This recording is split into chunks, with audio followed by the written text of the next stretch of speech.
Bismillahirrahmanirrahim. Assalamualaikum warahmatullahi wabarakatuh. Alhamdulillah rabbil alamin. Syukran. Wa bihi nasta'inu ala umuri dunya waddin.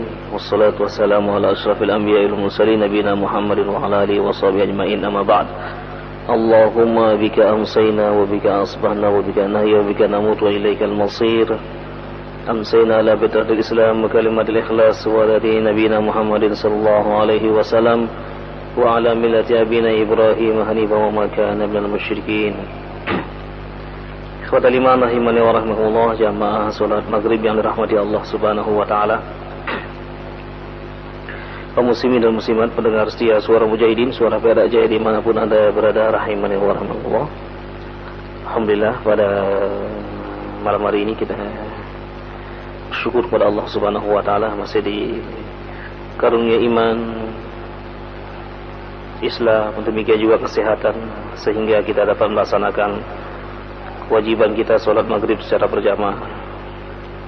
Semoga amal-amal ibadah kita sejak dari bangun tadi pagi sampai sekarang ini dan nanti diterima insyaallah Subhanahu wa taala. Amin ya rabbal alamin.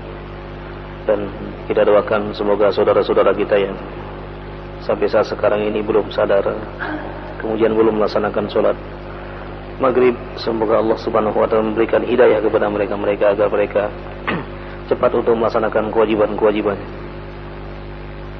Karena sholat adalah merupakan amal yang paling pertama dihisab sama Allah dan juga merupakan wasiat terakhir dari Rasulullah sallallahu alaihi wasallam. Kita akan melanjutkan kembali kajian kita pada kitab Riyadhus Shalihin, masih berkenaan dengan keutamaan qanaah. Demikian juga qanaah ini adalah menerima pemberian Allah dengan kerelaan. Wal afaf ini adalah menjaga diri untuk tidak meminta-minta. Kemudian wal iktisad, kemudian sederhana fil ma'isyah, dalam kehidupannya.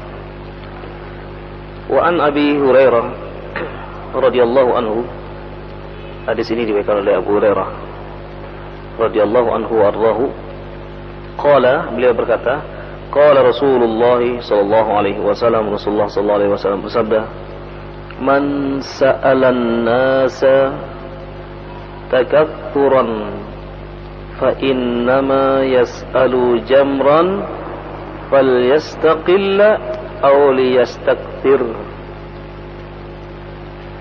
Rasulullah bersabda, siapa saja yang meminta-minta kepada manusia untuk memperkaya dirinya, jadi dia minta-minta untuk memperkaya dirinya, maka berarti dia telah meminta sepotong api neraka yang dimasukkan ke dalam dirinya. Falyastaqil aw liyastakthir, maka hendaklah dia terserah dia ingin mengerugi atau ingin memperbanyak hartanya. Rawahu Muslim. Pada pertemuan yang lalu kita sudah menjelaskan tentang ada dua golongan manusia. Yang pertama adalah as-sa'il, yang suka meminta-minta. Kemudian yang kedua adalah al-afif. Jadi al-afaf, orang yang malu untuk meminta-minta. Jadi orang yang suka meminta-minta, pada hadis yang terakhir kita baca disebutkan bahwa walaysa fi wajhihi muz'atu lahmin, nanti menghadap Allah sama sekali tidak ada daging di wajahnya. Jadi ini kalau meminta-minta sesuatu yang memang dia sudah punya. Nah, ayat ini, hadis ini mempertegas lagi, dia meminta-minta adalah untuk memperkaya dirinya. Jadi untuk memperkaya, dia sudah punya, tapi ya memang seperti itu sifat-sifatnya. Ada yang memang menjadikan minta-mintanya sebagai profesi, sebagaimana ditanyakan pada pekan yang lalu, yang salah siapa? Pada saat ada orang-orang yang meminta-minta di jalanan, kemudian dia membawa anak kecil, kemudian yang salah siapa? Yang meminta-minta apa yang menyuruh? Ya, kalau yang disuruh juga mau, maka sama saja dia pun akan mendapatkan iqab atau sanksi di hadapan Allah Subhanahu wa taala. Nah, kalau memang dia tidak punya, jadi pada hadis berikutnya juga dijelaskan boleh meminta kalau meminta kepada sultan. Sultan sini adalah kepada orang yang berkuasa atau karena sesuatu yang sangat darurat. Tapi kalau yang hadis yang kita baca ini adalah dia sudah punya, tapi memang ya sifatnya seperti itu, minta untuk memperbanyak. Sudah diberikan, minta lagi, begitu seterusnya. Jadi karena memang sifat manusia, kalau diberikan satu dia akan minta dua, diminta dua dia akan minta tiga, begitu seterusnya. Tidak akan pernah merasakan puas. Karena itu Imam An-Nawawi Abu Zakaria Asy-Syafi'i secara khusus membawakan hadis-hadis seperti ini agar manusia itu adalah memperhatikan dirinya, gitu. Memperhatikan rezeki-rezeki yang telah diberikan kepadanya. Hal min syakirin atau min kafirin, apakah dia mampu mensyukurinya atau justru sebaliknya tidak mau mensyukurinya. Kemudian hadis yang berikutnya adalah wa an Samurah ibni Jundub radhiyallahu anhu bin Jundab, dalam riwayat Jundub, dari Samurah bin Jundub radhiyallahu anhu, sahabat Nabi. Qala Rasulullah sallallahu alaihi wasallam, Rasulullah sallallahu alaihi wasallam bersabda, innal mas'alata kaddu yakuddu biha ar-rajul wajhahu. Sesungguhnya orang yang suka meminta-minta, maka berarti dia telah menggoreskan luka pada wajahnya. Jadi diibaratkan orang yang menggoreskan sesuatu kemudian dia luka di wajahnya. Kalau tujuannya meminta yang sebagaimana tadi, untuk memperbanyak, untuk kebutuhan yang memang bukan kebutuhan primer ya, kebutuhan sekunder, kebutuhan yang leks ya. Kebutuhan tambahan, bukan kebutuhan yang darurat. Maka diibaratkan dia ini adalah seperti orang yang menggoreskan sesuatu kemudian lukalah wajahnya. Illa kecuali an yas'ala ar-rajulu, yaitu kecuali yang meminta ini adalah, yang dimintai adalah sultanan, penguasa. Karena memang kewajiban penguasa untuk mengayomi masyarakat, mengayomi rakyatnya. Jadi kalau dia dimintai, maka tentunya yang dikeluarkan juga bukan uangnya sendiri, tapi uang yang ada di Baitul Mal.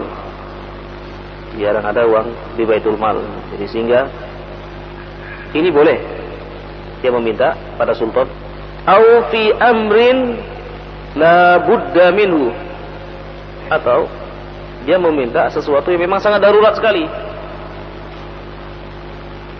Hari itu dia dan keluarganya nggak makan, kemudian dia meminta.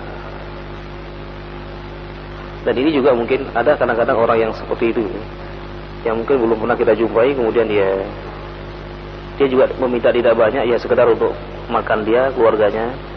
Maka orang-orang seperti ini ya patut dikasihani. Tapi kalau sering dilihat, wah ini orangnya bukan tipe orang-orang yang meminta, tapi memang pekerjaannya seperti itu. Perlu juga sekali diberikan sebuah pelajaran, ya, tidak diberikan. Tapi kalau yang seperti tadi mungkin ya kita tahu mungkin atau mungkin dalam perjalanan kehabisan perbekalan, kita tahu sendiri orangnya mungkin dari sisi fisik mungkin tidak sempurna, ya.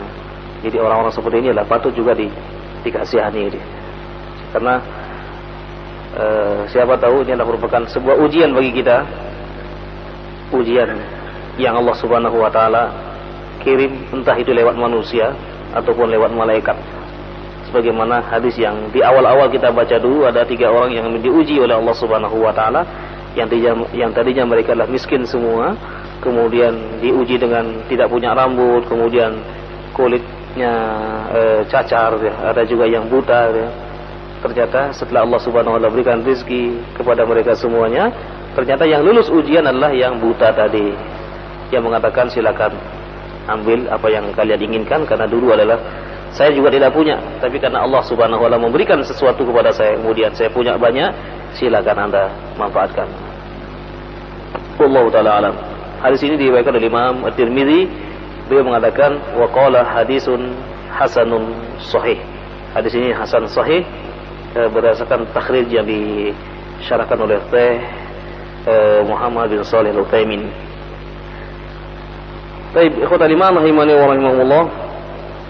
Hadis yang berikutnya, wa Ibnu Mas'ud, dari Abdullah bin Mas'ud radhiyallahu anhu, sahabat Nabi sallallahu alaihi wasallam, dia berkata, qala Rasulullah sallallahu alaihi wasallam, man asabathu faqatun fa anzalaha bin nas lam tusaddu faqatahu. Siapa saja yang ditimpa satu kefakiran, satu kesulitan hidup, kemudian dia ceritakan kepada manusia dan meminta kepada manusia, lam tusaddu faqatahu, maka kebutuhannya tidak akan pernah tercukupi. Ya, tertimpa pahit, jadi kefakiran yang luar biasa. Kemudian dia ceritakan keadaannya kemudian kepada manusia, maka tidak akan pernah terpenuhi kebutuhan-kebutuhan yang diinginkannya. وَمَنْ أَنْزَلَهَا بِاللَّهِ فَيُوشِكُ اللَّهَ لَهُ بِرِزْقٍ عَاجِلٍ أَوْ آجِلٍ. Disebutkan dalam terjemahannya di sini bahwa maka sebaiknya dia adukan semuanya kepada Allah Subhanahu wa taala, sehingga Allah Subhanahu wa taala akan memberi rezeki dengan segera ataupun lambat, ataupun dengan segera diberikan, pasti akan diberikan sama Allah Subhanahu wa taala. Karena Allah yang Ar-Razzaq, yang memiliki rezeki. Allah yang Al-Ghani, Allah yang Maha Kaya. Mintalah sama yang kaya. Kalau seseorang menggantungkan hidupnya kepada orang, siap-siaplah dia untuk kecewa. Dalam sebuah kisah Ashabul Kahfi, ketika para istri-istrinya ini mau ditinggalkan, di antara mereka mengatakan, sepertinya perpisahan kita ini sudah dekat. Aku melihat jalan yang membentang luas di hadapanku. Jadi saya titipkan kalian kepada Allah Subhanahu wa taala. Kemudian istri mengatakan, aku ini enggak punya siapapun di dunia ini kecuali engkau. Aku hanya menggantungkan hidup ini selama ini kepadamu, wahai suamiku, katanya. Tidak, katanya. Tidak boleh kita bergantung kepada manusia. Bergantunglah kepada yang membuat manusia, yang menciptakan manusia. Sekali lagi, kalau orang-orang yang menggantungkan dirinya kepada manusia, siap-siaplah dia untuk kecewa. Benar. Suatu saat ada seorang mahasiswa, ya, sudah tua tapi masih jadi mahasiswa sekarang, belajar di Ma'had Umar bin Khattab, belajar bahasa Arab. Dia bilang, Ustaz, saya kecewa sampai sekarang ini. Kenapa? Saya dulu pernah dijanjikan oleh seseorang yang ketika itu saya dukung untuk saya, katanya, nanti diberikan sesuatu. Nah, ketika berhasil dia mencapai jabatannya, dia memanggil saya dan beberapa orang, ada sekitar 5-10 orang, ditawari mau dikasih uang tunai apa umroh, katanya. Mau dikasih uang tunai apa umroh.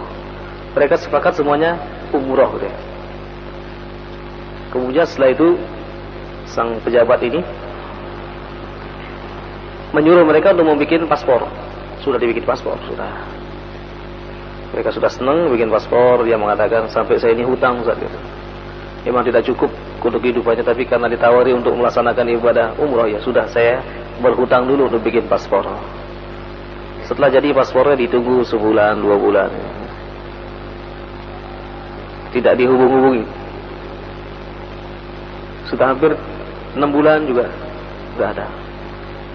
Sampai setahun juga nggak ada kabarnya sama sekali. Kemudian ketika ditanya, Pak, kapan kita umroh?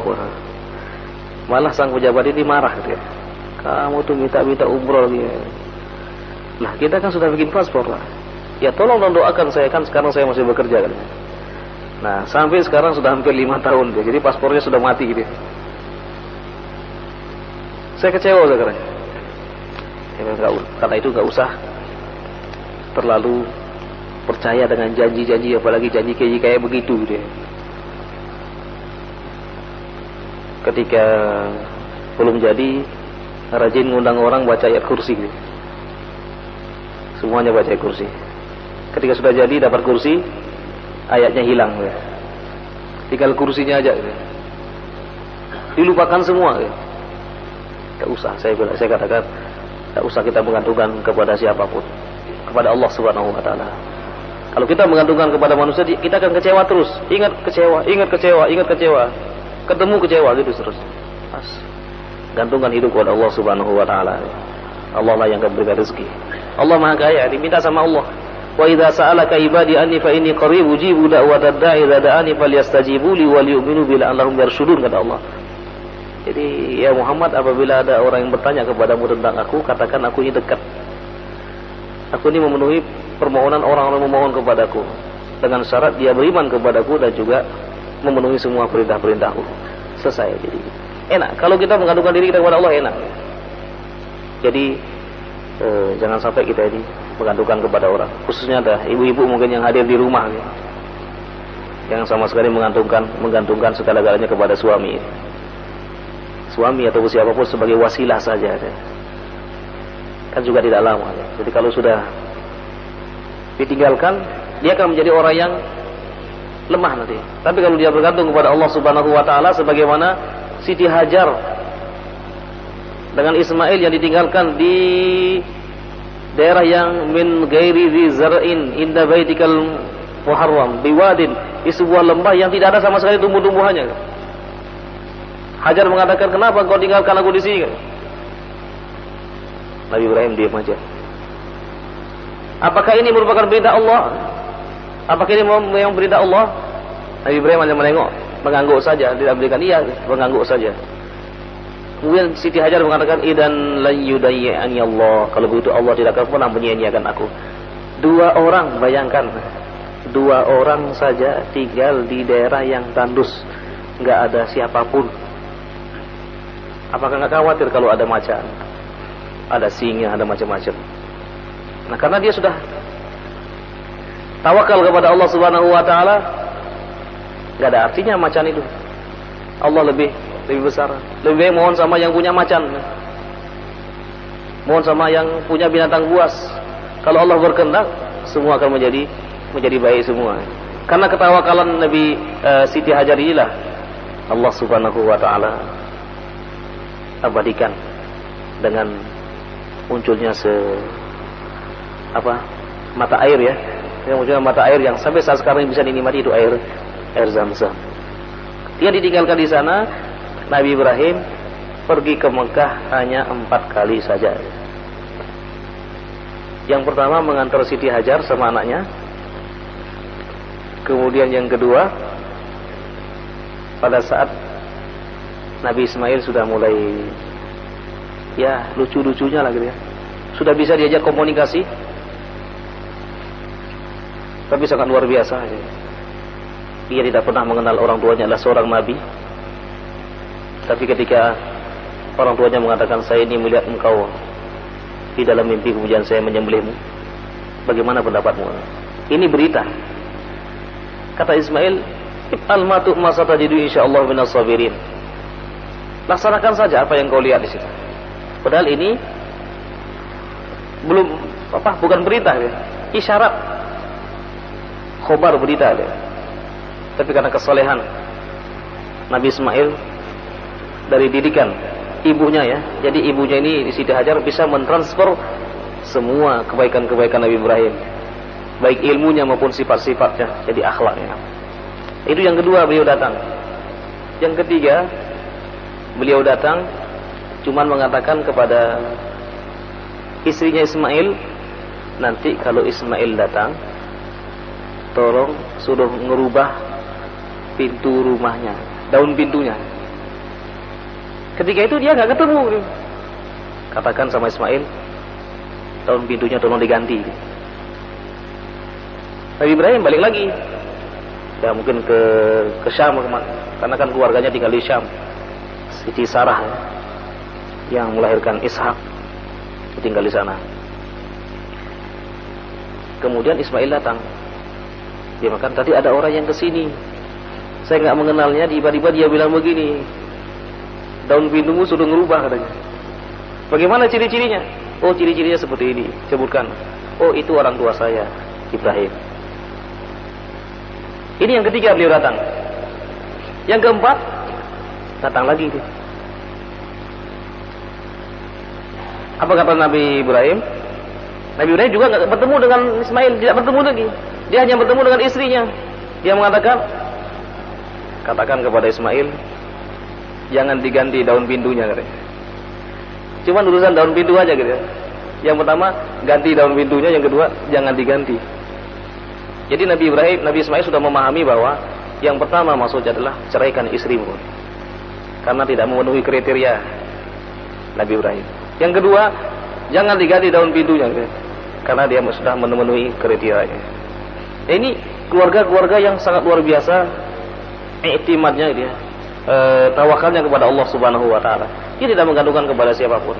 Dia hanya menggantungkan kepada Allah Subhanahu wa taala. Nah, oleh karena itulah kita sebagai umat Nabi Muhammad sallallahu alaihi wasallam haruslah seperti itu. Jadi jangan mudah mengeluh. Jangan mudah menyerah dalam hidup ini. Urusan rezeki insyaallah Allah akan memberikan dari pintu mana saja kita tidak mengetahuinya. Yang penting kita ketika berdoa, ya Allah ya Razzaq, ya Allah yang memiliki rezeki, bukakanlah pintu rezeki-rezekimu. Apabila dia ada di langit, turunkanlah ya Allah. Apabila dia ada di bumi, keluarkanlah ya Allah.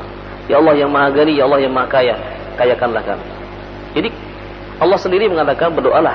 Jadi orang-orang yang tidak mau berdoa, tidak mau meminta kepadaku, maka dikatakan al-mustakbirun, orang-orang yang sombong. Tapi ikhwatal iman rahimani wa rahimakumullah, dapat disimpulkan dari 3 hadis yang kita bahas. Yang pertama bahwa ada sebuah larangan dari Allah Subhanahu wa taala untuk meminta-minta manakala seseorang sudah memiliki kecukupan.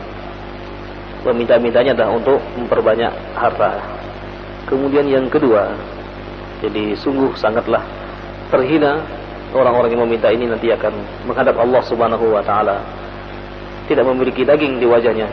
Dalam riwayat yang lain akan tergores-gores seperti terluka-luka di wajahnya. Dan dalam riwayat yang lain lagi akan mukanya penuh dengan bintik-bintik hitam. Kemudian yang ketiga, jadi siapa yang memiliki hajat atau keperluan, maka hendaklah dia meminta kepada Allah, jangan sampai dia meminta kepada manusia. Yang keempat, rezeki adalah tanggung jawab Allah Subhanahu wa taala. Yang penting bagaimana kita berusaha menjadda wajadah. Siapa yang sungguh-sungguh masih dia akan dapat. Tapi mungkin ini adalah bersampaikan pada kesempatan yang berbahagia ini. Kita masih sisakan waktu 20 menit. Barangkali ada yang ingin bertanya atau mungkin ada yang menambahi, dapat dulu, silakan.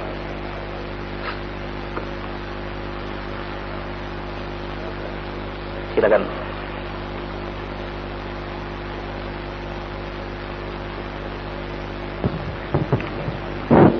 Assalamualaikum warahmatullahi wabarakatuh. Waalaikumsalam warahmatullahi wabarakatuh.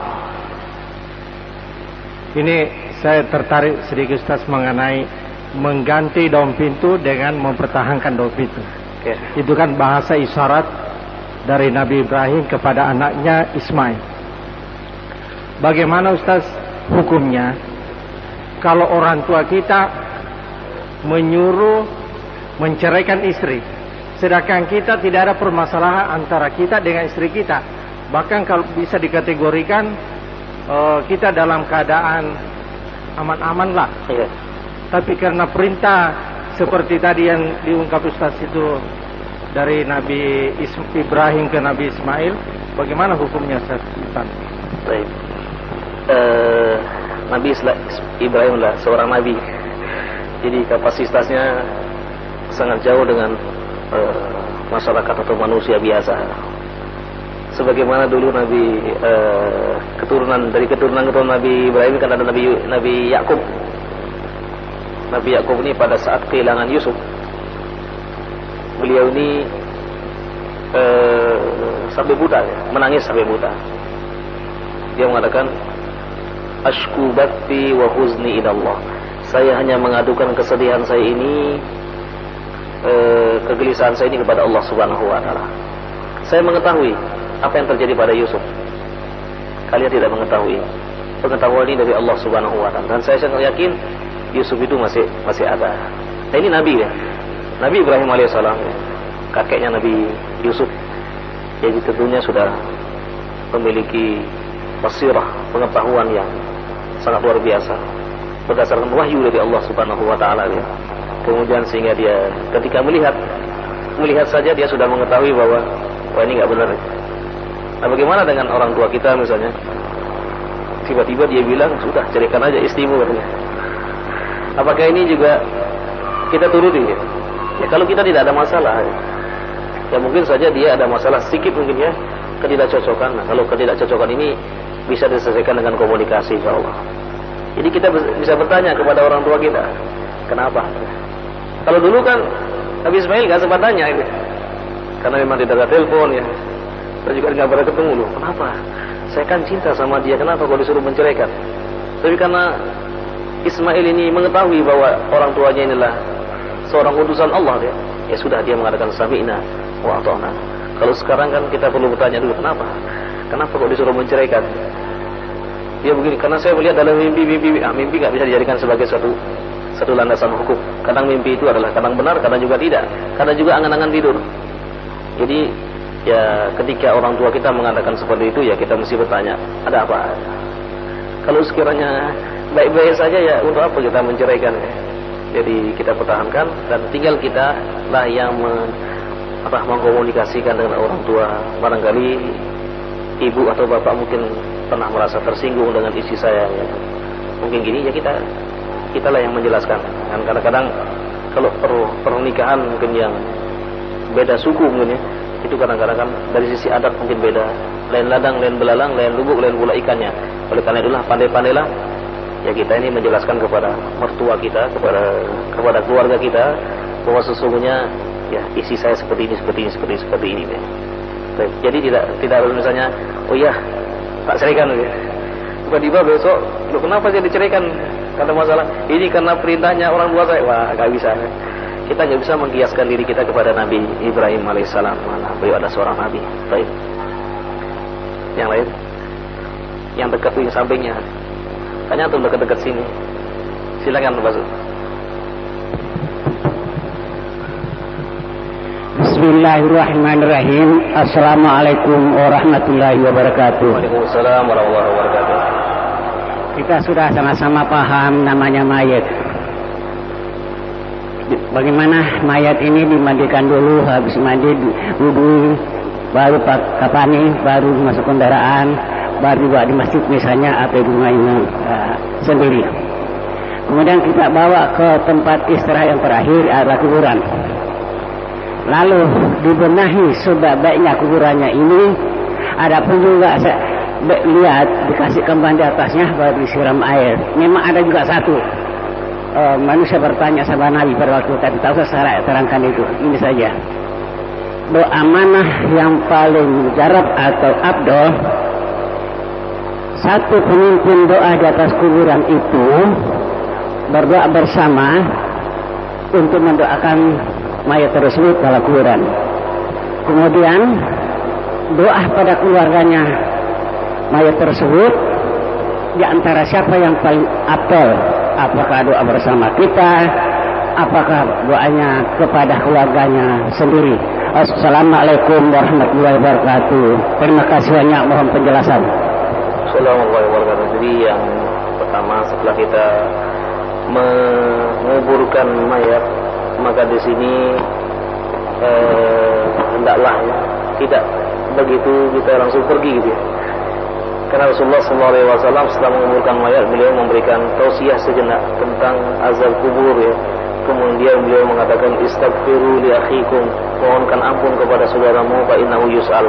Sebentar lagi dia akan ditanya oleh Allah Subhanahu wa taala. Ya, kita mendoakan kembali Allahumma ighfir lahu warhamhu wa'fu wa'fu, Allahumma ighfir lahu warhamhum, semua saya di kuburan.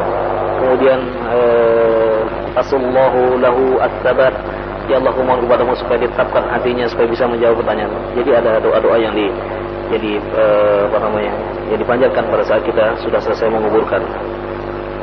Kemudian yang kedua, siapa yang doanya yang paling afdol ya terhadap si mayit? Yang paling afdol adalah anaknya ya. Jadi kalau orang tuanya meninggal dunia, sebagaimana sabda Rasulullah SAW, waladin solihin yad'u lahu, anak soleh yang senantiasa mendoakan orang tuanya. Ini akan menjadi penerang-penerang di alam kuburan, karena tidak ada satu orang pun yang ketika dimasukkan ke liang lahat tidak akan dihimpit semua. Kata Rasulullah SAW, ma yaslamu ahadan mu'minihim wa kafirihim. Kenapa? Tidak akan selamat satu pun manusia baik yang beriman maupun yang tidak beriman kecuali akan dihimpit. Kalau seandainya dia selamat, maka Sa'ad bin Mu'ad adalah orang yang selamat dari himpitan kubur. Sa'ad bin Mu'ad adalah sahabat Nabi yang apabila berdoa arasinya terbuka, nyambung langsung dengan Allah Subhanahu wa taala. Pada saat terjadi perang Qadisiyah, beliau yang berdoa, air itu jadi beku. Jadi para sahabat bisa melewati. Dia pun akan dihimpit oleh kuburan, kata Rasulullah SAW. Tapi himpitannya begitu dia menghimpit, kemudian dia menjauh lagi. Jadi semua, ya ada kemarin barangkali ada yang mendengarkan radio. Ada yang mendengar radio kemarin pagi-pagi. Saya ditanya oleh seorang jamaah kita, mungkin sekarang malam ini juga mendengarkan juga ya, karena beliau termasuk pendengar setia di daerah Kedinding sana. Dia bertanya bahwa barusan dia pergi ke desa menjenguk saudaranya sedang meninggal dunia. Apa yang terjadi? Terjadi sebuah keanehan. Begitu mayatnya mau dikubur, kubur itu sempit. Berkali-kali. Akhirnya mayat itu ditekuk mayatnya ya. Ini kejadian nyata. Mayat itu ditekuk. Nah, kenapa? Dia mengatakan karena dia pernah membaca sebuah hadis bahwa orang-orang yang suka mengambil hak orang lain, tanah orang lain, sekalipun shibron, satu gini ini, maka Allah akan menimpakan baginya, memikulkan baginya 7 lapis bumi nanti. Nah, ketika dia meninggal, bumi itu gak mau, akan menyempit. Ini kejadian barusan, mungkin 3 minggu yang lalu kejadiannya di desa. Karena orang ini terkenal serakah, jadi suka mengambil tanah orang, suka merubah petok. Sini koran yang gak ada dirubah petoknya. Apalagi berani mengambil tanah-tanah yang memang bukan milik dia. Akibatnya seperti tadi. Dan kejadian seperti ini juga pernah terjadi di zaman Nabi SAW. Bumi itu nggak menerima orang seperti itu. Begitu dikuburkan, besoknya ada lagi di atas kuburan mayatnya. Dikuburkan lagi, dalam lagi, besoknya ada lagi. Sampai 3 hari, mayatnya ada lagi. Ada lagi dikuburkan. Nah, itulah orang-orang yang serakah, jadi orang-orang yang suka mengambil tanah. Oleh karena itulah, ini kita sebagai anak-anak dari orang tua kita yang sudah meninggal dunia, kita doakan di dalam sholat-sholat kita ya, dalam tahajud kita, supaya orang tua kita ini diampuni dosa-dosanya, ditempatkan di tempat yang layak itu di surganya Allah Subhanahu wa taala. Insyaallah doa kita nyambung. Doa kita itu nyambung. Demikian juga anak-anak kita doakan juga yang mungkin sudah meninggal dunia. Semoga Allah Subhanahu wa taala menerima jasa-jasa mereka. Karena ada lagi sebuah kejadian yang pernah saya tampilkan di sini. Ada mayat yang meninggal di Jazirah Arab, tidak disebutkan di mana. Anak muda, ganteng ya, rambutnya putih, rambutnya hitam. Setelah dikubur 3 jam, orang tuanya meminta supaya digali lagi karena ada keperluan otopsi.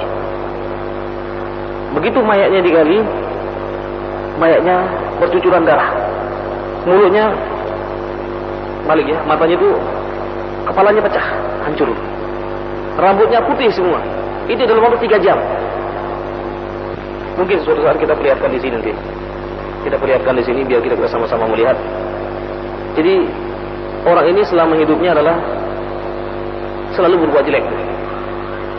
Rambutnya berubah menjadi putih semua. Jadi nanti kita akan perlihatkan. Oleh karena itulah sekali lagi doa yang paling afdal adalah doa anak-anak, doa orang tuanya yang soleh. Oleh karena itulah mungkin yang tidak pernah berjumpa dengan orang tuanya, doa-doa kita lah yang akan mengantarkan perjumpaan kita dengan orang tua kita. Insyaallah orang tua kita akan dimudahkan urusannya di alam barzakh sana. Satu lagi mungkin. Satu atau dua Ustaz? Assalamualaikum warahmatullahi wabarakatuh. Assalamualaikum warahmatullahi wabarakatuh. Masih terkait sama hadis yang Ustaz sampaikan tadi mengenai meminta dan seharusnya kita memanjatkan doa atau meminta kepada Allah. Yang pertama Ustaz, kemarin itu ada teman yang tanya, itu bagaimana hukumnya ketika meminta untuk sarana membangun musola atau masjid. Ya. Itu kan memang ada gitu faktanya memang di lapangan atau di sekitar kita. Kemudian yang kedua Ustaz, syarat diterimanya sebuah doa ini indikator keberhasilan atau diterimanya doa kita itu kalau dalam bentuk wujud mungkin dapat dirasakan ya, bahwa kalau kita berdoa katakanlah minta rezeki akan tapi berupa harta dunia, kalau belum kelihatan berarti doa kita tertolak gitu. Akan tapi kalau semuanya doa itu berupa hal yang memang itu bukan terkait sama harta dunia, ini doa kita diterima atau tidak, itu tanda atau indikatornya apa Ustaz? Terima kasih. Baik. Yang pertama tadi adalah hadis-hadis yang menjelaskan adalah urusan pribadi. Jadi dalam rangka untuk memperkaya diri, bukan untuk kepentingan umat. Kalau kepentingan umat ini membangun masjid atau yang lain, seorang tidak boleh malu-malu meminta. Kalau memang orang harus diminta bantuan maka dia meminta karena demi kepentingan umat, bukan kepentingannya dia. Ini juga membantu dia bagaimana dia bisa beramal jariah.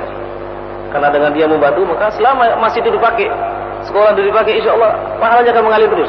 Tabungan bagi dia, bukan untuk kepentingan pribadi. Kalau yang tadi disebutkan hadis-hadis itu kepentingan pribadi.